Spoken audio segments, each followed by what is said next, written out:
إن الحمد لله نحمده ونستعينه ونستغفره ونؤمن به ونتوكل عليه ونعوذ بالله من شرور أنفسنا ومن سيئات أعمالنا من يهده الله فلا مضل له ومن يضلل فلا هادي له وأشهد أن لا إله إلا الله وحده لا شريك له وأشهد أن نبينا محمدا عبده ورسوله أرسله بالهدى ودين الحق ليظهره على الدين كله ولو كره المشركون صلى الله على سيدنا محمد وعلى آله وصحبه وسلم تسليما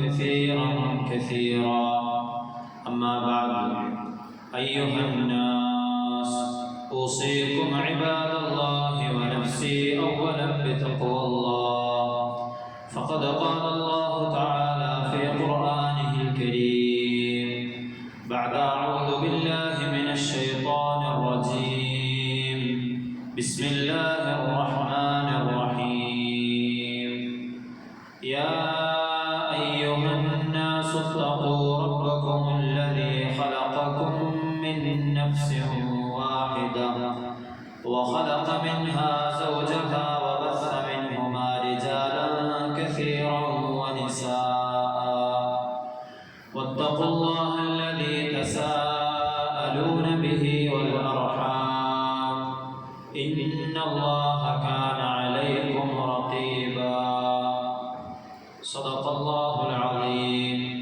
اللهم رب اشرح لي صدري ويسر لي أمري واحلل عقدة من لساني يفقه قولي وما توفيقي إلا بالله عليه توكلت وإليه أنيب ബഹുമാനമുള്ള സത്യവിശ്വാസികളെ മുഅ്മിനീങ്ങളെ ജീവിതത്തിൻ്റെ എല്ലാ മേഖലകളിലും അല്ലാഹുവിനെ തഖ്വ ചെയ്ത് അവൻ്റെ വിധിവിലക്കുകൾ സൂക്ഷിച്ച് ജീവിക്കണമെന്ന് ആദ്യമായി സ്വന്തത്തോടും തുടർന്ന് നിങ്ങൾ ഓരോരുത്തരോടും വസിയ്യത്ത് ചെയ്യുകയാണ്, ഓർമ്മപ്പെടുത്തുകയാണ്. അല്ലാഹു സുബ്ഹാനഹു വ തആല അവനെ ഏറ്റവും നല്ല രൂപത്തിൽ തഖ്വ ചെയ്യാൻ നമുക്ക് അവർക്കും തൗഫീഖ് നൽകി അനുഗ്രഹിക്കുമാറാവട്ടെ. നാം ചെയ്യുന്ന എല്ലാ സൽക്കർമ്മങ്ങളെയും അല്ലാഹു സുബ്ഹാനഹു വ തആല നമ്മിൽ നിന്നും പരിപൂർണമായി സ്വീകരിക്കുമാറാവട്ടെ. നമുക്ക് വന്നുപോയ പിഴവുകൾ അല്ലാഹു അവൻ്റെ മഹത്തായ കരുണ കൊണ്ട് നമുക്ക് വിട്ടുപുറത്ത് മാപ്പാക്കി തരുമാറാവട്ടെ. ഇനിയുള്ള ജീവിതം പാപമുക്തമായി അല്ലാഹുവിനെ തഖ്വ ചെയ്തുകൊണ്ട് ജീവിക്കാൻ അല്ലാഹു നമുക്ക് തൗഫീഖ് നൽകി അനുഗ്രഹിക്കുമാറാവട്ടെ. ബഹുമാനമുള്ള മുഅ്മിനീങ്ങളെ, വർഷങ്ങളായി മനസ്സിൽ കൊണ്ടു നടന്നിരുന്ന ആഗ്രഹത്തെ അല്ലെങ്കിൽ സ്വപ്നത്തെ സാക്ഷാത്കരിക്കുന്ന ഒരു വേളയിലേക്ക് അടുത്തുകൊണ്ടിരിക്കുകയാണ് ലോകമെമ്പാടുമുള്ള ഹാജിമാർ. അല്ലാഹു സുബ്ഹാനഹു വ തആല അവർക്കും നമുക്കുമെല്ലാം മഖ്ബൂലും മബ്റൂറുമായ ഹജ്ജും ഉംറയും നിർവഹിക്കുവാനുള്ള തൗഫീഖ് നൽകി അനുഗ്രഹിക്കുമാറാവട്ടെ. അതേസമയം തന്നെ കഴിവും സമ്പത്തുമെല്ലാം ഉണ്ടായിട്ടും അള്ളാഹുവിൻ്റെ നിർബന്ധ ബാധ്യതയായ അള്ളാഹുവിനോടുള്ള നിർബന്ധ ബാധ്യതയായ ഹജ്ജിൽ വീഴ്ച വരുത്തുന്ന ധാരാളം ആളുകൾ നമ്മുടെ ഇടയിലുണ്ട്. ഹജ്ജിനെ ബന്ധിപ്പിക്കുന്ന, കുറച്ചുകൂടി കഴിഞ്ഞിട്ട് നിർവഹിക്കാമെന്ന് ധരിക്കുന്ന ഒരുപാട് ആളുകളുണ്ട്. അള്ളാഹു അത്തരക്കാരിൽ നിന്ന് നമ്മെ കാത്തുരക്ഷിക്കുമാറാവട്ടെ. ഒരു മുഅ്മിനായ അടിമയെ സംബന്ധിച്ചിടത്തോളം ഹജ്ജിനെ കുറിച്ച്, അതിൻ്റെ മഹത്വത്തെ സംബന്ധിച്ച്, അതിലൂടെ അല്ലാഹു സുബ്ഹാനഹു വ തആല അടിമയ്ക്ക് നൽകുന്ന പ്രതിഫലത്തെ കുറിച്ച് അവൻ ബോധവാനാവുകയാണെങ്കിൽ അല്ലാഹുവിൻ്റെ അതിഥിയായിക്കൊണ്ട് പരിശുദ്ധമായ മക്ക എന്ന പുണ്യഭൂമിയിൽ പോയി ഹജ്ജ് നിർവഹിക്കാനായിരിക്കും ആ അടിമയുടെ മനസ്സ് കൊതിക്കുക. ഹജ്ജിന്റെ മഹത്വങ്ങളെ കുറിച്ച്, അതിന് അല്ലാഹു ഒരുക്കി വെച്ചിരിക്കുന്ന വണ്ണമായ പ്രതിഫലങ്ങളെ കുറിച്ചെല്ലാം കഴിഞ്ഞ ആഴ്ചകളിൽ നമ്മൾ പറയുകയുണ്ടായി. റസൂലുള്ളാഹി സ്വല്ലല്ലാഹു അലൈഹി വസല്ലമ തങ്ങളുടെ ഒരു ഹദീസിൽ പ്രകാരം നമുക്ക് കാണുവാൻ സാധിക്കും.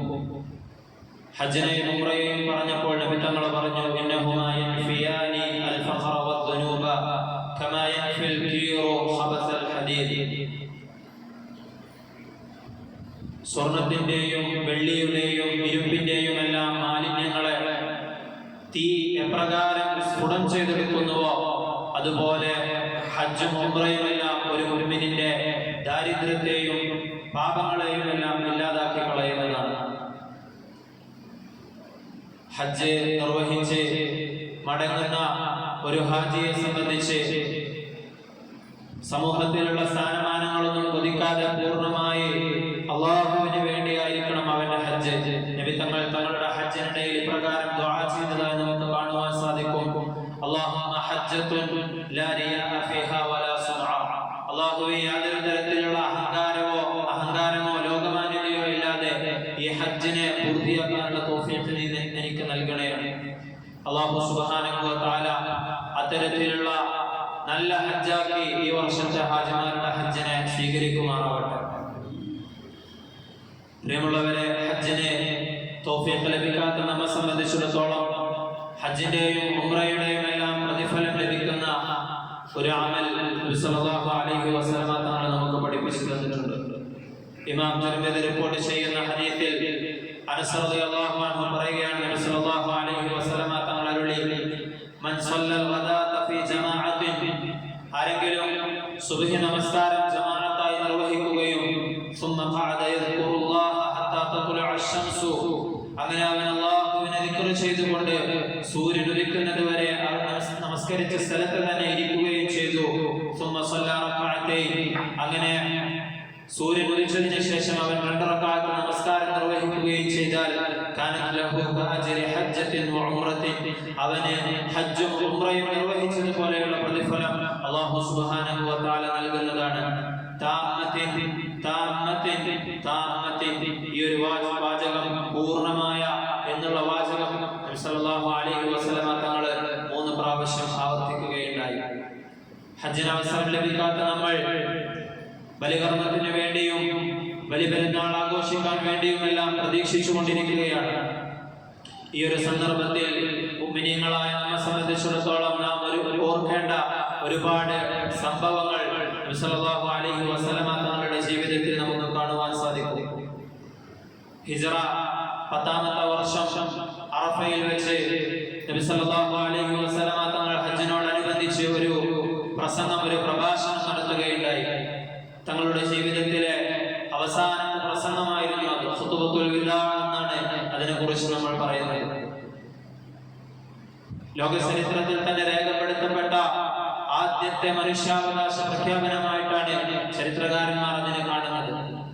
ഒരുപാട് കാര്യങ്ങൾ നബി സല്ലല്ലാഹു അലൈഹി വസല്ലമ തങ്ങൾ മുഴുവൻ മനുഷ്യ സഞ്ചയത്തോടും പ്രത്യേകമായി മുഅ്മിനീങ്ങളോടും ആ ഒരു ഖുതുബയിൽ ഓർമ്മിപ്പിക്കുകയുണ്ടായി.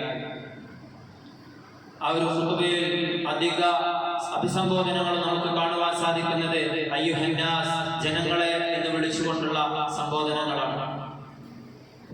നബി തങ്ങൾ പറയുകയാണ്, അയ്യുഹന്നാസ് ഇസ്മഉ മിന്നി ഉബയ്യിൻ ലക്കും ഫഇന്നി ലാ അദ്രി ലഅല്ലി ലാ അൽഖാകും ബഅദ ആമി ഹാദാ ഫീ മൗഖിഫി ഹാദാ.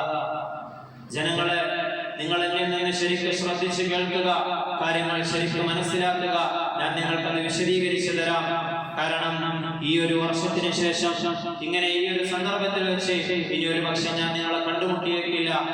നബി തങ്ങൾ തങ്ങളുടെ ഹജ്ജിന്റെ ഓരോ കർമ്മങ്ങൾ ചെയ്യുമ്പോഴും ഇത്തരത്തിലുള്ള വാചകങ്ങൾ ഇങ്ങനെ ആവർത്തിച്ചുകൊണ്ടിരുന്നു. സഹാബികൾക്ക് തങ്ങളുടെ വഫാത്തിന്റെ സൂചന നൽകുകയായിരുന്നു. ഖുതുബത്തുൽ വിദാ എടുത്ത് നോക്കിയാൽ നമുക്ക് ആദ്യമായി കാണാൻ സാധിക്കുന്നത് തങ്ങളുടെ വഫാത്തിലേക്കുള്ള സൂചന സഹാബികൾക്ക് കൊടുക്കുന്നതായിട്ടാണ്. അതുപോലെ തന്നെ ഈ ഒരു സന്ദർഭത്തിലാണ് സൂറത്തുൻ നസ്ർ അവതീർണമായത്. ഇബ്നു ഉമർ റളിയല്ലാഹു അൻഹു പറയുന്നുണ്ട്, ഉൻസിലത് ഹാദിഹി സൂറത്തു ഇദാ ജാഅ നസ്റുല്ലാഹി വൽ ഫത്ഹ്. സൂറത്തുൻ നസ്ർ നബി സല്ലല്ലാഹു അലൈഹി വസല്ലമ തങ്ങൾക്ക് അവതീർണമായത് അയ്യാമി തശ്രീഖിന്റെ മധ്യത്തിലുള്ള, അതായത് പെരുന്നാൾ കഴിഞ്ഞിട്ടുള്ള 3 ദിവസത്തിലുള്ള 2ാമത്തെ ദിവസമാണ് നബി സല്ലല്ലാഹു അലൈഹി വസല്ലമ തങ്ങൾക്ക് ഇദാ ജാഅ നസ്റുല്ലാഹി വൽ ഫത്ഹ് എന്ന സൂറത്ത് അവതീർണമായത്. ഫഅറഫ അന്നഹുൽ വദാ. അപ്പോൾ നബി സല്ലല്ലാഹു അലൈഹി വസല്ലമ തങ്ങൾക്ക് തിരിച്ചറിഞ്ഞിരുന്നു ഇത് തങ്ങളുടെ വഫാത്തിന്റെ സൂചനയാണ്. നബി തങ്ങളെ അള്ളാഹുവിലേക്ക് വിളിക്കാൻ വേണ്ടി ഉദ്ദേശിക്കുന്നുണ്ടെന്ന് തങ്ങൾക്ക് ആ ഒരു സൂറത്തിലൂടെ വ്യക്തമായിരുന്നു. ഒരുപാട് സഹാബികൾക്ക് ഇത് മനസ്സിലായിട്ടുണ്ടായിരുന്നില്ല. ഇബ്നു അബ്ബാസ് റളിയല്ലാഹു അൻഹുമ റഈസുൽ മുഫസ്സിരീൻ എന്ന് നമ്മൾ വിളിക്കുന്ന മുഫസ്സിരീങ്ങളുടെ നേതാവ് എന്ന് പറയപ്പെടുന്ന ഇബ്നു അബ്ബാസ് റളിയല്ലാഹു അൻഹുമ അദ്ദേഹത്തിന് ഈ കാര്യം മനസ്സിലായിരുന്നു. അദ്ദേഹം അത് മറ്റുള്ള സഹാബാക്കളോട് പങ്കുവെക്കുകയും ചെയ്തു. ഹുവ അജലു റസൂലില്ലാഹി സ്വല്ലല്ലാഹു അലൈഹി വസല്ലം അഅലമഹു ലഹു. ഇത് അല്ലാഹു സുബ്ഹാനഹു വ തആല നബി തങ്ങളുടെ വഫാത്തായി എന്ന് തങ്ങൾക്ക് സൂചന കൊടുക്കുകയാണ് ഇതിലൂടെ ചെയ്യുന്നതെന്ന് ഇബ്നു അബ്ബാസ് റളിയല്ലാഹു അൻഹുമ പറയുന്നതായിട്ട് നമുക്ക് കാണുവാൻ സാധിക്കും. അദ്ദേഹം ഞങ്ങൾ റിപ്പോർട്ട് ചെയ്യുന്ന മറ്റൊരു ഹദീസിൽ അദ്ദേഹം പറയുകയാണ് റസൂലുള്ളാഹി സ്വല്ലല്ലാഹു അലൈഹി വസല്ലം ഫാത്തിമ നബി തങ്ങൾ ഈ ഒരു സൂറത്ത് അവതീർണമായി അള്ളാഹുവിൽ നിന്നും വഫാത്തിന്റെ സമയം അടുത്തു എന്നറിഞ്ഞതിന് ശേഷം മോളായ ഫാത്തിമ ബീവി റളിയല്ലാഹു അൻഹയെ അടുത്തേക്ക് വിളിച്ചു. ഫഖാല ഇന്നഹു ഖദ് നുഈതു ഇലൈ നഫ്സി. എന്നിട്ട് ഫാത്തിമയോട് എനിക്കിങ്ങനെ വഫാത്തിന്റെ വിവരം അല്ലാഹു സുബ്ഹാനഹു വ തആല നൽകിയിട്ടുണ്ടെന്ന് മകൾ അറിയിക്കുകയുണ്ടായി. ഫബക്കത്ത്. അപ്പോൾ ഫാത്തിമ ബീവി റളിയല്ലാഹു അൻഹ ഒരുപാട് കരയുകയുണ്ടായി. പിന്നീട് നബി സല്ലല്ലാഹു അലൈഹി വസല്ലമ തങ്ങൾ അവരോട് മറ്റൊരു കാര്യം കൂടി പറയുകയുണ്ടായി. അത് കേട്ടപ്പോൾ ഫാത്തിമ ബീവി റളിയല്ലാഹു അൻഹ കരച്ചിൽ നിർത്തി, പകരം പുഞ്ചിരിച്ചു. പിന്നീട് അവർ പറയുന്നുണ്ട് എന്തായിരുന്നു ഈ ചിരിയുടെയും കരച്ചിലിന്റെയും കാരണമെന്ന് അവർ പിന്നീട് പറയുന്നുണ്ട്. അഖ്ബറനി അന്നഹു നുഇയ ഇലൈഹി നഫ്സുഹു. എന്റെ ഉപ്പയുടെ വഫാത്തിന്റെ വാർത്ത അറിയിക്കപ്പെട്ടിട്ടുണ്ടെന്ന് എന്നോട് എന്നെ വിളിച്ച് പറഞ്ഞപ്പോൾ എനിക്ക് ഒരുപാട് സങ്കടം വന്നു. അതിന്റെ പേരിൽ ഞാൻ കരഞ്ഞു. കരയുന്ന എന്നെ നോക്കി ഉപ്പ പറഞ്ഞു, ഇസ്ബിരി മോളെ ഫാത്തിമ, നീ ക്ഷമിക്കണം. ഫൈനകി അവ്വലി അഹ്ലി ലിഹാഖൻ ബി. കാരണം എന്റെ കുടുംബത്തിൽ വെച്ച് എന്നോട് ആദ്യമായി വന്നുചേരുന്നത് നീയായിരിക്കുമെന്ന് പറഞ്ഞു. ഫളഹിഖ്തു. അത് കേട്ടപ്പോൾ എനിക്ക് സമാധാനമായി, ഞാൻ ചിരിക്കുകയുണ്ടായി. നമുക്കറിയാവുന്നതുപോലെ സല്ലല്ലാഹു അലൈഹി വസല്ലമ തങ്ങളുടെ വഫാത്തായി അല്പം ചില മാസങ്ങൾ കഴിഞ്ഞ് ഫാത്തിമ ബീവി റളിയല്ലാഹു അൻഹയും വഫാത്താവുകയുണ്ടായി. ഇതിലൂടെ സല്ലല്ലാഹു അലൈഹി വസല്ലമ തങ്ങളുടെ വഫാത്തിന്റെ സമയം ഏകദേശം അടുത്തു എന്ന് സഹാബികൾക്ക് അല്ലാഹു സുബ്ഹാനഹു വ തആല അറിയിച്ചു കൊടുക്കുകയാണ്. ആ ഒരു വലിയ വിയോഗത്തിന് വേണ്ടി മാനസികമായി അവർ തയ്യാറെടുക്കാൻ വേണ്ടിയായിരുന്നു ഇങ്ങനെയൊരു അവസ്ഥ അവിടെ ഉണ്ടായത്. തുടർന്ന് ഖുതുബയിലൂടെ നബി സല്ലല്ലാഹു അലൈഹി വസല്ലമ തങ്ങൾ ഒരുപാട് കാര്യങ്ങൾ നമ്മോട് വസിയത്ത് ചെയ്യുന്നുണ്ട്. അയ്യു യൗമിൻ ഹാദാ. നബി തങ്ങൾ അവിടെ കൂടിയിരുന്നവരോട് ചോദിക്കുകയാണ്, ഇതേതാണ് ദിവസം? ഖാല അന്നാസു യൗമുൻ നഹർ. അവർ പറയുകയുണ്ടായി, അല്ലാഹു സുബ്ഹാനഹു വ തആല ഈ ഭൂമിയിൽ വെച്ച് ഏറ്റവും പവിത്രത കൽപ്പിച്ച ഒരു ദിവസങ്ങളിൽപ്പെട്ട ഒരു ദിവസമായ ബലിപെരുന്നാളിന്റെ ദിവസമാണിന്ന്. ശേഷം നബി തങ്ങൾ ഇതേത് മാസമാണ്, ഇതേത് നാടാണ് എന്നൊക്കെ അവരോട് ചോദിക്കുന്നുണ്ട്. ഏറ്റവും പവിത്രമായ മക്കയാണെന്നും ഏറ്റവും പവിത്രമാക്കപ്പെട്ട മാസമായ ദുൽഹജ്ജയാണെന്നെല്ലാം അവർ മറുപടി പറയുന്നുണ്ട്. ശേഷം നബി തങ്ങൾ പറയുകയാണ്, ഇന്ന ദിമാഅക്കും വ അംവാലക്കും വ അഅറാദക്കും ഹറാമുൻ അലൈക്കും. നിങ്ങളുടെ ധനവും രക്തവും അഭിമാനവും എല്ലാം നിങ്ങൾക്ക് പവിത്രമാണ്. അത് അന്യായമായി കൊണ്ട് നിങ്ങൾ പരസ്പരം അതൊന്നും നിങ്ങൾ കയ്യാറരുതെന്ന് നബി സല്ലല്ലാഹു അലൈഹി വസല്ലമ തങ്ങൾ പറയുകയാണ്. കഹുർമത്തി യൗമിക്കും ഹാദാ ഫീ ബലദിക്കും ഹാദാ ഫീ ശഹരിക്കും ഹാദാ ഫീ ബലദിക്കും ഹാദാ ഇലാ യൗമി തൽഖൗനഹു. നിങ്ങൾ നിങ്ങളുടെ രക്ഷിതാവിനെ കണ്ടുമുട്ടുന്നത് വരേക്കും നിങ്ങളുടെ ഈ മാസത്തിന്റെ പവിത്രത പോലെ, ഈ നാടിന്റെ പവിത്രത പോലെ, ഈ ദിവസത്തിന്റെ പവിത്രത പോലെ തന്നെ നിങ്ങളുടെ രക്തവും അഭിമാനവും നിങ്ങളുടെ ധനവുമെല്ലാം പവിത്രമായ കാര്യങ്ങളാണ്. അതന്യായമായി കയ്യേറുന്നത് അല്ലാഹു സുബ്ഹാനഹു വ തആല നിങ്ങൾക്ക് വിലക്കിയിട്ടുണ്ടെന്ന് നബി സല്ലല്ലാഹു അലൈഹി വസല്ലമ തങ്ങൾ പറയുന്നുണ്ട്. അന്യായമായി ഒരാളെ വധിക്കുന്നതോ ഒരാളുടെ രക്തം ചിന്തുന്നതോ ഇസ്ലാം വിലക്കിയിട്ടുണ്ട്. ഒരു മുസ്ലിമിനെ സംബന്ധിച്ചിടത്തോളം ഒരിക്കലും ഒരു മുസ്ലിമിനെ ഇസ്ലാം പൂർണ്ണമായി മനസ്സിലേക്ക് കൊണ്ടുവന്ന ഒരാൾക്ക് ഒരു വർഗീയവാദിയാവാൻ കഴിയുകയില്ല. എത്രത്തോളം എന്ന് വെച്ചാൽ ആയുധം ചൂണ്ടുന്നത് പോലും തെറ്റാണെന്ന് നബി തങ്ങൾ നമുക്ക് പഠിപ്പിച്ചു തന്നിട്ടുണ്ട്. ഫൈനൽ മലായികത തൽഅനുഹു ഹത്താ യദഅഹു. ഒരു മനുഷ്യൻ ആയുധം ചൂണ്ടുകയാണെങ്കിൽ ആ ആയുധം അവൻ കയ്യിൽ നിന്ന് താഴെ വെക്കുന്നത് വരേക്കും മലക്കുകൾ അവനെ ശപിക്കുന്നതാണെന്ന് നബി സല്ലല്ലാഹു അലൈഹി വസല്ലമ തങ്ങളുടെ ഹദീസിൽ നമുക്ക് കാണാൻ കഴിയും. ഇസ്ലാമിനെ പരിവാരിത്തേക്കുന്ന, ഇസ്ലാമിനെ താറടിച്ച് കാണിക്കുന്ന, ഇസ്ലാമിന്റെ അധ്യാപനങ്ങളെ വികലമാക്കി കാണിക്കാൻ ശ്രമിക്കുന്ന ഈ ഒരു വർത്തമാന കാലഘട്ടത്തിൽ ഇസ്ലാമിന്റെ അധ്യാപനങ്ങളെ ശരിയായ രീതിയിൽ പഠിക്കുകയും അതിനെ മറ്റുള്ളവർക്ക് പറഞ്ഞു കൊടുക്കുകയും എന്നുള്ള ഒരു ബാധ്യത നമുക്ക് ഓരോരുത്തർക്കും ഉണ്ട് എന്ന് നാം മനസ്സിലാക്കണം. അയ്യുഹന്നാസ് അലാ ഇന്ന റബ്ബക്കും വാഹിദ്, ജനങ്ങളെ നിങ്ങൾ അറിയണം, നിങ്ങളുടെ രക്ഷിതാവ് ഏകനാണ്. വഇന്ന അബാക്കും വാഹിദ്, നിങ്ങളെല്ലാവരും ആദം നബി അലൈഹി സ്വലാത്തു വസ്സലാമിൽ നിന്നുള്ള സന്താന പരമ്പരകളാണ്. അലാ ലാ ഫദ്ല ലിഅറബിയിൻ അലാ അജമി വലാ ലിഅജമിയിൻ അലാ അറബി, ഒരറബിക്ക് അനറബിയേക്കാളോ അനറബിക്ക് അറബിയേക്കാളോ കറുത്തവന് വെളുത്തവനേക്കാളോ ഒന്നും യാതൊരു വിധത്തിലുള്ള മഹിമയുമില്ല. ഇല്ലാ ബിത്തഖ്വ, അവരുടെ എല്ലാ മഹിമകളെ അല്ലാഹു സുബ്ഹാനഹു വ തആല അളക്കുന്നത് അവൻ പറഞ്ഞ കാര്യങ്ങൾ ജീവിതത്തിൽ എത്രത്തോളം സൂക്ഷ്മത പുലർത്തുന്നുണ്ട് എന്നത് നോക്കിക്കൊണ്ടാണ്. വംശത്തിന്റെയും അതുപോലെ തന്നെ നിറത്തിന്റെയും എല്ലാം പേരില് ആളുകളെ വേർതിരിക്കുകയും വംശത്തിനും നിറത്തിനുമെല്ലാം വ്യത്യാസപ്പെട്ടുകൊണ്ട് ആളുകളുടെ ഗുണത്തിലും അവരുടെ കഴിവുകളിലുമെല്ലാം വ്യത്യാസമുണ്ട് എന്നുള്ള ഒരു വാദം, റാസിസം എന്ന് പറയുന്ന ഒരു വാദം, ഈ ഒരു വാദം ഇസ്ലാം അവിടെ നിരാകരിക്കുകയാണ് ചെയ്യുന്നത്. യാതൊരു തരത്തിലുള്ള വിവേചനവുമില്ല എന്ന് ഇസ്ലാം നമുക്ക് പഠിപ്പിച്ചു തരികയാണ്. ലോകത്ത് നാം എടുത്തു നോക്കുകയാണെങ്കിൽ ഇത്തരത്തിലുള്ള വംശീയമായ അല്ലെങ്കിൽ വംശീയ വിവേചനങ്ങളും വർണ്ണ വിവേചനങ്ങളുമെല്ലാം ഒരുപാട് നടന്നതായി, അതിന്റെ പിന്നിൽ ഒരുപാട് അക്രമങ്ങൾ നടന്നതായി നമുക്ക് കാണുവാൻ സാധിക്കും. എന്നാൽ ഇസ്ലാമിന്റെ സുന്ദരമായ അധ്യാപനങ്ങൾ മനുഷ്യർ എന്നൊക്കെ മുറുകെ പിടിച്ചിട്ടുണ്ടോ ആ കാലഘട്ടത്തിലൊന്നും തന്നെ ഇത്തരത്തിലുള്ള അക്രമങ്ങൾ നടന്നതായിട്ട് നമുക്ക് കാണുവാൻ സാധിക്കുകയില്ല. ഈ അടുത്ത കാലത്ത് പോലും നടന്ന ദക്ഷിണാഫ്രിക്കയിൽ ഉണ്ടായിരുന്ന കറുത്തവരും വെളുത്തവരും തമ്മിലുള്ള വിവേചനം, അതുപോലെ തന്നെ നാസി ജർമ്മനിയിൽ ഉണ്ടായിരുന്ന ആര്യന്മാരും ജൂതന്മാരും തമ്മിലുള്ള സംഘർഷങ്ങൾ, നമ്മുടെ ഇന്ത്യയിൽ ഇന്നും നിലനിൽക്കുന്ന സവർണരും അവർണരും തമ്മിലുള്ള വിവേചനം, ഇതിലെല്ലാം തന്നെ വർണ്ണത്തിന്റെയും വംശത്തിന്റെയും എല്ലാം മഹിമ പറഞ്ഞുകൊണ്ടുള്ള പല തരത്തിലുള്ള വിവേചനങ്ങളും നമുക്ക് കാണുവാൻ സാധിക്കും. ഇത്തരത്തിലുള്ള എല്ലാ വിവേചനങ്ങളെയും ഇസ്ലാം നിരാകരിച്ചതാണ് റസൂലുള്ളാഹി സ്വല്ലല്ലാഹു അലൈഹി വസല്ലമ തങ്ങൾ അറഫ പ്രഭാഷണത്തിലൂടെ പ്രഖ്യാപിച്ചത്. വഇന്ന കുല്ല ദമിൻ കാന ഫിൽ ജാഹിലിയ്യത്തി മൗദൂഉൻ, അതുപോലെ തന്നെ ജാഹിലിയ കാലഘട്ടത്തിൽ നിലനിന്നിരുന്ന പ്രതികാര നടപടികളെയെല്ലാം നബി സല്ലല്ലാഹു അലൈഹി വസല്ലമ തങ്ങൾ ദുർബലപ്പെടുത്തുകയുണ്ടായി. ഇനി അത്തരത്തിലുള്ള പ്രതികാര നടപടികളൊന്നും തന്നെ ആരിൽ നിന്നും ഉണ്ടാവരുതെന്ന് പറഞ്ഞു. നബി തങ്ങൾ ആദ്യമായി ദുർബലപ്പെടുത്തിയത് തങ്ങളുടെ കുടുംബത്തിൽ നിന്നുള്ള ഒരാളുടെ പ്രതികാര നടപടിയെയായിരുന്നു. വഇന്ന കുല്ല ദിൻ മൗദൂഉൻ വലകും റഊസു അംവാലികും ലാ തദ്ലിമൂന വലാ തുദ്ലമൂൻ, അതുപോലെ തന്നെ പലിശയുടെയും എല്ലാവിധ ഇടപാടുകളെയും നബി സല്ലല്ലാഹു അലൈഹി വസല്ലമ തങ്ങൾ ദുർബലപ്പെടുത്തുകയുണ്ടായി. ഫദല്ലാഹു അല്ലാ റിബൻ, ഒരു തരത്തിലുള്ള പലിശ ഇടപാടുകളും ഇനി ഉണ്ടാകരുതെന്ന് അല്ലാഹു സുബ്ഹാനഹു വ തആല കൽപ്പിച്ചിട്ടുണ്ട്.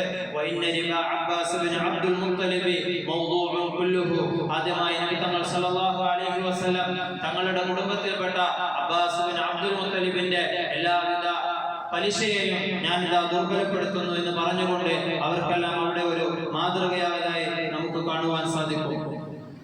പ്രിയമുള്ളവരെ, പലിശയുടെ വിഷയം വളരെയധികം ഗൗരവമുള്ള കാര്യമാണ്. പരിശുദ്ധമായ ഖുർആനും നബി സല്ലല്ലാഹു അലൈഹി വസല്ലമ തങ്ങളുടെ ഹദീസും ഒരുപാട് സ്ഥലങ്ങളിൽ ഇതിനെപ്പറ്റി നമ്മളോട് പറഞ്ഞിട്ടുണ്ട്. പലിശ വാങ്ങുന്നവനും കൊടുക്കുന്നവനും അതിനുവേണ്ടി സാക്ഷി എഴുതുന്നവനും എല്ലാവരെയും റസൂലുള്ളാഹി സ്വല്ലല്ലാഹു അലൈഹി വസല്ലമ തങ്ങൾ ശപിച്ചിട്ടുണ്ട്. ഈ ഒരു കാലഘട്ടത്തിൽ നമ്മുടെ ജീവിതത്തിലേക്ക് പലിശ കടന്നു വരുന്നതിന് നാം വളരെയധികം സൂക്ഷിക്കണം. കാരണം ഏതൊരു മേഖലയായി നമ്മൾ ഇടപെടുമ്പോഴും അവിടെയെല്ലാം പലിശ നമുക്ക് കാണുവാൻ സാധിക്കും. ഒരു വീട് വെക്കാനാണെങ്കിൽ, വാഹനം വാങ്ങാനാണെങ്കിൽ, അല്ലെങ്കിൽ വിദ്യാഭ്യാസപരമായ എന്തെങ്കിലും കാര്യം ചെയ്യാനാണെങ്കിൽ, പുതിയ കച്ചവടം തുടങ്ങാനാണെങ്കിൽ, നമ്മുടെ വീട്ടിലേക്ക് എന്തെങ്കിലും ഉപകരണങ്ങൾ വാങ്ങാനാണെങ്കിൽ പോലും ചെറിയ ചെറിയ കാര്യങ്ങൾക്ക് പോലും നാം അറിയാതെ അല്ലെങ്കിൽ നമ്മൾ അറിഞ്ഞുകൊണ്ട് നമ്മൾ പരിഗണിക്കാതെ നമ്മുടെ ജീവിതത്തിലേക്ക് പലിശ കടന്നുകൂടുന്നത് നമ്മൾ വളരെയധികം സൂക്ഷിക്കണം. ഇന്നമൽ മുഅ്മിനൂന ഇഖ്വ, മുഅ്മിനീങ്ങൾ പരസ്പരം സഹോദരങ്ങളാണ്. ലാ യഹില്ലു ലിംരിഇൻ, ഒരു മുഅ്മിനിനും തന്നെ ഹലാലാവുകയില്ല മാലു അഖീഹി ഇല്ലാ മാ അഅതാഹു അൻ ഖീബി നഫ്സിൻ മിൻഹു ഫലാ തദ്ലിമു അൻഫുസകും. നിങ്ങളെല്ലാവരും പരസ്പരം സഹോദരങ്ങളാണ്. അതുകൊണ്ട് തന്നെ തന്റെ സഹോദരന്റെ അനുവാദമില്ലാതെ നിങ്ങളിൽ ആരും തന്നെ പരസ്പരം ആക്രമിച്ചുകൊണ്ട് ആരുടെയും സമ്പത്തിനെ തട്ടിയെടുക്കരുതെന്ന് നബി സല്ലല്ലാഹു അലൈഹി വസല്ലമ തങ്ങൾ പറയുകയുണ്ടായി. അതുപോലെ തന്നെ സ്ത്രീകളുമായി ബന്ധപ്പെട്ട വിഷയങ്ങൾ നിങ്ങൾ സൂക്ഷിക്കണമെന്ന് പറയുകയുണ്ടായി. അയ്യുഹന്നാസ് ഇന്ന നിസാഅ ഇൻദകും അവാനിൻ അഖദ്തുമൂഹുന്ന ബിഅമാനത്തില്ലാ. നിങ്ങൾ അല്ലാഹുവിനെ സാക്ഷി നിർത്തിക്കൊണ്ട് നിങ്ങൾക്ക് അല്ലാഹു സുബ്ഹാനഹു വ തആല അവന്റെ ഭാഗത്ത് നിന്ന് നൽകിയ സൂക്ഷിപ്പ് മുതലാണ് സ്ത്രീകൾ എന്ന് പറയുന്നത്. അതുകൊണ്ട് അവരുടെ വിഷയത്തിൽ നിങ്ങൾ വളരെയധികം സൂക്ഷിക്കണമെന്ന് നബി തങ്ങൾ പറഞ്ഞു. വലക്കും അലൈഹിന്ന ഹഖ്ഖുൻ വലഹുന്ന അലൈക്കും ഹഖ്ഖുൻ. നിങ്ങൾക്ക് അവരോട് കടമകളും കടപ്പാടുകളും ഉണ്ട്, അതുപോലെ തന്നെ അവർക്ക് തിരിച്ചുമുണ്ട്. ഈ കടമകളെയും കടപ്പാടുകളെയും എല്ലാം തങ്ങൾ സല്ലല്ലാഹു അലൈഹി വസല്ലമ പഠിപ്പിച്ചു തന്നിട്ടുണ്ട്. അതിനെല്ലാം നിങ്ങൾ യഥാർത്ഥ രൂപത്തിൽ പൂർത്തീകരിക്കണമെന്ന് നബി തങ്ങൾ പറയുകയുണ്ടായി. നിങ്ങളുടെ സ്ത്രീകളുടെ കാര്യത്തിൽ ഏറ്റവും ഉത്തമമായ രീതിയിൽ നിങ്ങൾ അവരോട് പെരുമാറണമെന്ന് തങ്ങൾ സല്ലല്ലാഹു അലൈഹി വസല്ലം അറിയിച്ചു. പ്രഭാഷണത്തിന്റെ അവസാനം നബി സല്ലല്ലാഹു അലൈഹി വസല്ലം തങ്ങൾ അവിടെ കൂടിയിരുന്ന മുഴുവൻ സ്വഹാബികളോടുമായി ചോദിച്ചു, അല്ലാഹു സുബ്ഹാനഹു വ തആല എനിക്ക് നൽകിയ ഈ ഒരു ഉത്തരവാദിത്തത്തെ നാളെ അല്ലാഹുവിന്റെ കോടതിയിലെത്തുമ്പോൾ ഞാനത് നിങ്ങൾക്ക് നിർവഹിച്ചു തന്നിട്ടില്ലേ എന്ന് എന്നെ കുറിച്ച് നിങ്ങളോട് ചോദിക്കപ്പെടും. ആ സമയത്ത് നിങ്ങളുടെ മറുപടി എന്തായിരിക്കും? അലാ ഹൽ ബല്ലഗ്തു, ഞാൻ നിങ്ങൾക്ക് എത്തിച്ചു തന്നിട്ടില്ലയോ എന്ന് ചോദിച്ചപ്പോൾ ഖാലൂ നഅം, അവരെല്ലാവരും പറഞ്ഞു, അതെ നബിയെ, നിങ്ങൾ നിങ്ങളുടെ ഉത്തരവാദിത്തത്തെ പൂർണ്ണമായും നിറവേറ്റിയിട്ടുണ്ട്. അല്ലാഹു നിങ്ങൾക്ക് അറിയിച്ച കാര്യങ്ങളെല്ലാം നിങ്ങൾ യാതൊരു കള്ളവുമില്ലാതെ ഞങ്ങൾക്ക് എത്തിച്ചു തന്നിട്ടുണ്ടെന്ന് അവരെല്ലാവരും മറുപടി പറയുകയാണ്. നബി സല്ലല്ലാഹു അലൈഹി വസല്ലമ തങ്ങൾ ആകാശത്തിലേക്ക് കൈയുയർത്തിക്കൊണ്ട് അല്ലാഹുമ്മ അശ്ഹദ്, അല്ലാഹുവേ നീ ഇതിന് സാക്ഷിയാകണേ എന്ന് പറഞ്ഞു. ശേഷം നബി തങ്ങൾ പറയുകയാണ്, ഫൽയുബല്ലിഗി ഷാഹിദുൽ ഗായിബ്, ഇത്രത്തോളം കാലം ഞാൻ നിങ്ങൾക്ക് പഠിപ്പിച്ചു തന്ന ഈ കാര്യങ്ങൾ, ഞാൻ നിങ്ങൾക്ക് പകർന്നു തന്ന ഈ അധ്യാപനങ്ങൾ നിങ്ങളിൽ ഇവിടെ ഹാജറുണ്ടായിരുന്നവർ ഇവിടെ ഹാജറില്ലാത്തവർക്ക് എത്തിച്ചു കൊടുക്കട്ടെ. കാരണം നേരിട്ട് കേൾക്കുന്ന എത്രയോ ആളുകളെക്കാളും ചിലപ്പോൾ എത്തിച്ചു കൊടുക്കപ്പെടുന്നവർ ഇതിനെപ്പറ്റി കൂടുതൽ മനസ്സിലാക്കിയേക്കാം. അതുകൊണ്ട് നിങ്ങൾ ഇതിനെ എത്തിച്ചു കൊടുക്കണമെന്ന് നബി തങ്ങൾ പറയുകയുണ്ടായി. എനിക്ക് ശേഷം നിങ്ങൾ ഒരിക്കലും നിഷേധികളായിക്കൊണ്ട് മടങ്ങരുത്. നിങ്ങളിൽ ചിലർ തന്നെ മറ്റു ചിലരുടെ പിരടികൾ വെട്ടിക്കൊണ്ട് നിങ്ങൾ പരസ്പരം തമ്മിലടിച്ചുകൊണ്ട് കുഫറിലേക്ക് പോകരുതെന്ന് നബി സല്ലല്ലാഹു അലൈഹി വസല്ലമ തങ്ങൾ ഉണർത്തുകയാണ്. ഇത്തരത്തിൽ സാരസമ്പൂർണമായ വളരെ നീണ്ട ഒരു ഉപദേശം അറഫാ ദിവസം നബി സല്ലല്ലാഹു അലൈഹി വസല്ലമ തങ്ങൾക്ക് സഹാബാക്കൾക്ക് കൊടുത്തതായി നമുക്ക് കാണുവാൻ സാധിക്കും. അറഫ ഖുതുബത്തുൽ വിദാ, നബി തങ്ങളുടെ അവസാനത്തെ പ്രഭാഷണം എന്ന് നമ്മൾ വിളിക്കുന്നതിന്റെ പ്രധാനപ്പെട്ട ഭാഗങ്ങളാണ് നാം ഇപ്പോൾ പറഞ്ഞത്. അല്ലാഹു സുബ്ഹാനഹു വ തആല നബി തങ്ങൾ നമ്മോട് വസിയത്ത് ചെയ്ത ഈ കാര്യങ്ങളെല്ലാം നമ്മുടെ ജീവിതത്തിൽ പൂർണ്ണമായി പകർത്തുവാൻ നമുക്ക് തൗഫീഖ് നൽകി അനുഗ്രഹിക്കുമാറാവട്ടെ. പ്രിയമുള്ളവരെ, അതുപോലെ തന്നെ വളരെയധികം മഹത്വമേറിയ ദിവസങ്ങളിലൂടെയാണ് നാം കടന്നു പോകുന്നത്. ദുൽഹജ്ജ 10ന്റെ ആദ്യ ദിവസങ്ങളുടെ ശ്രേഷ്ഠത എത്രത്തോളം ഉണ്ടെന്ന് നമ്മൾ കഴിഞ്ഞ ആഴ്ചകളിൽ പറഞ്ഞതാണ്. പരിശുദ്ധമായ റമളാനിന്റെ രാത്രികൾക്ക് ലൈലത്തുൽ ഖദ്ർ ഉള്ളതുകൊണ്ട് എത്രത്തോളം മഹത്വമുണ്ടോ, അതുപോലെ തന്നെ ബലികർമ്മവും ബലിപെരുന്നാളും അറഫ നോമ്പും ഒക്കെ ഉള്ളതുകൊണ്ട് ദുൽഹജ്ജിന്റെ ആദ്യത്തെ 10 ദിവസങ്ങളുടെ പകലുകൾക്കും വലിയ രീതിയിലുള്ള പ്രാധാന്യം ഉണ്ടെന്ന് നമ്മൾ ഓരോരുത്തരും മനസ്സിലാക്കണം. അറഫ ദിവസത്തെ നോമ്പ് എല്ലാവരും നോറ്റുവീട്ടുവാൻ വേണ്ടി ശ്രമിക്കണം. സുന്നത്ത് നോമ്പാണെങ്കിലും ഒരുപാട് അല്ലാഹു സുബ്ഹാനഹു വ തആല പ്രതിഫലം വാഗ്ദാനം ചെയ്ത വിധങ്ങൾ പറഞ്ഞു, ഇനി വരാനിരിക്കുന്ന ഒരു വർഷത്തെയും കഴിഞ്ഞു പോയ ഒരു വർഷത്തെയും പാപങ്ങളെ അല്ലാഹു സുബ്ഹാനഹു വ തആല പുറത്തു തരും എന്ന് പറഞ്ഞ ഒരു നോമ്പാണ് അറഫ നോമ്പ്. ഇൻഷാ അല്ലാഹ് അതെല്ലാവരും നോറ്റുവീട്ടണം. അല്ലാഹു നമുക്ക് തൗഫീഖ് നൽകി അനുഗ്രഹിക്കുമാറാവട്ടെ. അതുപോലെ തന്നെ അന്നത്തെ ദിവസം വളരെയധികം അമലുകളിൽ മുഴുകാൻ വേണ്ടി നമ്മൾ ശ്രമിക്കണം. ഏറ്റവും ഉത്തമമായ ഒരു ദുആകളിൽപ്പെട്ട ഒരു ദുആയാണ് അറഫ ദിവസത്തെ ദുആ എന്ന് പറയുന്നത്. അല്ലാഹു സുബ്ഹാനഹു വ തആല ഇജാബത്ത് നൽകുന്ന ദുആയാണെന്ന് നബി സല്ലല്ലാഹു അലൈഹി വസല്ലമ തങ്ങളുടെ ഹദീസിന്റെ ആശയത്തിൽ നമുക്ക് കാണുവാൻ സാധിക്കും. ഈ കാര്യങ്ങളെല്ലാം ശ്രദ്ധിച്ചുകൊണ്ട് ഇനിയുള്ള ദിവസങ്ങളെ അല്ലാഹുവിന് ഏറ്റവും ഇഷ്ടപ്പെട്ട രൂപത്തിലാക്കി തീർക്കുവാൻ അല്ലാഹു നമുക്ക് തൗഫീഖ് നൽകി അനുഗ്രഹിക്കുമാറാവട്ടെ. പ്രിയമുള്ളവരെ, അതുപോലെ തന്നെ പെരുന്നാളിന്റെ ദിവസം നമ്മൾ ശ്രദ്ധിക്കേണ്ട സുന്നത്തുകളുണ്ട്. എല്ലാവർക്കും അറിയുന്ന കാര്യമാണ്. ഒന്നുകൂടി ഓർമ്മപ്പെടുത്തുകയാണ്. പെരുന്നാളിന്റെ ദിവസത്തെ എല്ലാ സുന്നത്തുകളും എല്ലാവരും ജീവിതത്തിൽ കൊണ്ടുവരാൻ വേണ്ടി ശ്രമിക്കണം. പുതുവസ്ത്രം ധരിക്കണം, അല്ലെങ്കിൽ ഏറ്റവും വൃത്തിയുള്ള, കയ്യിലുള്ളതിൽ വെച്ച് ഏറ്റവും വൃത്തിയുള്ള വസ്ത്രം ധരിക്കണം. വസ്ത്രം ധരിക്കുമ്പോൾ, പുതുവസ്ത്രം ധരിക്കുമ്പോൾ ദുആ പറഞ്ഞുകൊണ്ട് ധരിക്കണം. അൽഹംദുലില്ലാഹില്ലദീ കസാനി ഹാദ സൗബ വറസഖനീഹി മിൻ ഗൈരി ഹൗലി മിന്നി വലാ ഖുവ എന്നുള്ള ദുആ പറയണം. അതുപോലെ തന്നെ പുതുവസ്ത്രം ധരിച്ചവരെ കാണുമ്പോഴും ദുആയുണ്ട്.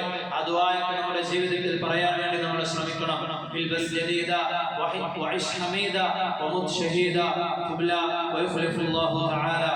അതുപോലെ തന്നെ പെരുന്നാളിന്റെ നിയ്യത്ത് വെച്ചുകൊണ്ട് കുളിക്കുന്നത് സുന്നത്താണ്. പുരുഷന്മാർ സുഗന്ധം ഉപയോഗിക്കുന്നത് സുന്നത്താണ്. സ്ത്രീകൾ സുഗന്ധം ഉപയോഗിക്കുന്നത് ഹറാമാണ്. അതുപോലെ തന്നെ എല്ലാവരും ഒരു സ്ഥലത്ത് ഒരുമിച്ച് കൂടി പെരുന്നാൾ നമസ്കരിക്കുന്നതാണ് ഏറ്റവും ശ്രേഷ്ഠമായത്. വലിയ പെരുന്നാളായതുകൊണ്ട് വലിയ പെരുന്നാളിന് സല്ലല്ലാഹു അലൈഹി വസല്ലമ തങ്ങൾ ഭക്ഷണം കഴിക്കാതെയായിരുന്നു നമസ്കാരത്തിന് വേണ്ടി പുറപ്പെട്ടിരുന്നതെന്ന് ഹദീസിൽ നമുക്ക് കാണുവാൻ സാധിക്കും. ചെറിയ പെരുന്നാളിന് എന്തെങ്കിലും കഴിച്ചു പോകുന്നത് സുന്നത്താണ്. വലിയ പെരുന്നാളിന് ഭക്ഷണം കഴിക്കാതെ പള്ളിയിലേക്ക് വരുന്നത് സുന്നത്താണ്. അതുപോലെ തന്നെ നേരത്തെ പള്ളിയിലേക്ക് വരുന്നതും തക്ബീർ പറഞ്ഞുകൊണ്ട് പള്ളിയിലേക്ക് വരുമ്പോൾ തക്ബീർ പറയുന്നതും സുന്നത്താണ്. നബി സല്ലല്ലാഹു അലൈഹി വസല്ലമ തങ്ങളുടെ കാലഘട്ടത്തിൽ സ്ത്രീകളും കുട്ടികളും എല്ലാവരും ഒരുമിച്ച് ഒരു സ്ഥലത്ത് വന്നുകൊണ്ട് പെരുന്നാൾ നമസ്കാരവും പെരുന്നാളിന്റെ ആഘോഷങ്ങളും നടത്തിയതായി നമുക്ക് കാണുവാൻ സാധിക്കും. ദിവസങ്ങൾ എത്രത്തോളം എന്ന് വെച്ചാൽ ഹൈദുകാരികളോട് പോലും പെരുന്നാളിന്റെ ആഘോഷം നടക്കുന്ന സ്ഥലത്തേക്ക് വരാൻ പറയുകയും നിങ്ങൾ നമസ്കാരം നടക്കുമ്പോൾ മാത്രം വിട്ടു നിൽക്കുകയും ബാക്കിയുള്ള ആഘോഷങ്ങളിൽ പങ്കുചേരുകയും ചെയ്യുക എന്ന് അവരോട് പറയുകയുണ്ടായി. അതുപോലെ തന്നെ നമസ്കാരം നടക്കുന്ന സ്ഥലത്തേക്ക് കാൽനടയായി കൊണ്ടുവരുന്നതും സുന്നത്താണ്. വരുന്നത് വേറെ വഴിയിലും തിരിച്ചു പോകുന്നത് വേറെ വഴിയിലും, രണ്ട് വഴി സ്വീകരിക്കുന്നത് സുന്നത്താണ്. അതുപോലെ പെരുന്നാൾ നമസ്കാരത്തെ സംബന്ധിച്ചിടത്തോളം അതിന്റെ മുന്നോ പിന്നോ ആയിട്ട് മറ്റു സുന്നത്ത് നമസ്കാരങ്ങളൊന്നുമില്ല, ബാങ്കും ഇഖാമത്തുമില്ല. ഇതെല്ലാം നമുക്ക് അറിയുന്ന കാര്യങ്ങളാണ്. എന്നാൽ പള്ളിയിലേക്ക് വരുന്ന സമയത്ത് തഹിയ്യത്തുൽ മസ്ജിദിന്റെയോ വുളൂഇന്റെയോ ഒക്കെ നിയ്യത്ത് വെച്ചുകൊണ്ട് സുന്നത്ത് നമസ്കരിക്കാമെന്നല്ലാതെ പെരുന്നാൾ നമസ്കാരത്തിന് മുമ്പുള്ള സുന്നത്ത് നമസ്കാരം എന്ന് പറഞ്ഞുകൊണ്ട് സുന്നത്ത് നമസ്കാരം നമ്മൾ നിസ്കരിക്കുന്നത് ശ്രദ്ധിക്കണം. അത് ഇല്ല. ഇങ്ങനെയുള്ള കാര്യങ്ങളെല്ലാം ശ്രദ്ധിച്ചുകൊണ്ട് സുന്നത്തുകളെല്ലാം എടുത്തുകൊണ്ട് പെരുന്നാളിനെ ആഘോഷിക്കാൻ വേണ്ടി എല്ലാവരും ശ്രമിക്കുക. അല്ലാഹു സുബ്ഹാനഹു വ തആല തൗഫീഖ് നൽകി അനുഗ്രഹിക്കുമാറാവട്ടെ. ഇൻഷാ അല്ലാഹ് നമ്മുടെ പള്ളിയിൽ കൃത്യം 7:30 നമ്മൾ പെരുന്നാൾ നമസ്കരിക്കും. എല്ലാവരും നേരത്തെ തന്നെ എത്തിച്ചേരുക. അല്ലാഹു സുബ്ഹാനഹു വ തആല ഏറ്റവും സന്തോഷകരമായ രീതിയിൽ പെരുന്നാളിനെ ആഘോഷിക്കുവാനുള്ള തൗഫീഖ് നൽകുമാറാവട്ടെ. വാഖിറു ദഅവാനാ അൽഹംദുലില്ലാഹി റബ്ബിൽ ആലമീൻ.